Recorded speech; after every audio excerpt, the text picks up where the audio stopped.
আজাদ কাশ্মীরের line of control এলওসির কাছে একটি ভারতীয় কোয়াডকপ্টার ড্রোন গুলি করে ভূপাতিত করেছে পাকিস্তানের সেনাবাহিনী। আজ মঙ্গলবার স্থানীয় সংবাদ মাধ্যম ডনের অনলাইন সংস্করণে এ তথ্য জানানো হয়। পাকিস্তানি কর্মকর্তাদের দাবি, কোয়াডকপ্টারটি সীমান্তের ওপর থেকে নজরদারি চালানোর চেষ্টা করছিল। তখনই পাকিস্তানি সেনারা দ্রুত প্রতিক্রিয়া দেখিয়ে সেটিকে গুলি করে নামিয়ে আনে। গত 22 এপ্রিল ভারতের জম্মু কাশ্মীরের পেহেলগামে 26 জন বেসামরিক ব্যক্তি নিহত হন, যাদের বেশিরভাগই ছিলেন পর্যটক।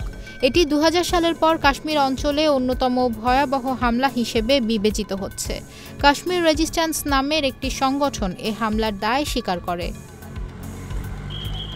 ভারত তেমন কোনো সুনির্দিষ্ট প্রমাণ না দিয়েই হামলাকারীদের সঙ্গে পাকিস্তানের যোগসূত্র রয়েছে বলে দাবি করে। অন্যদিকে পাকিস্তান জোরালোভাবে যে কোনো সম্পৃক্ততা অস্বীকার করেছে।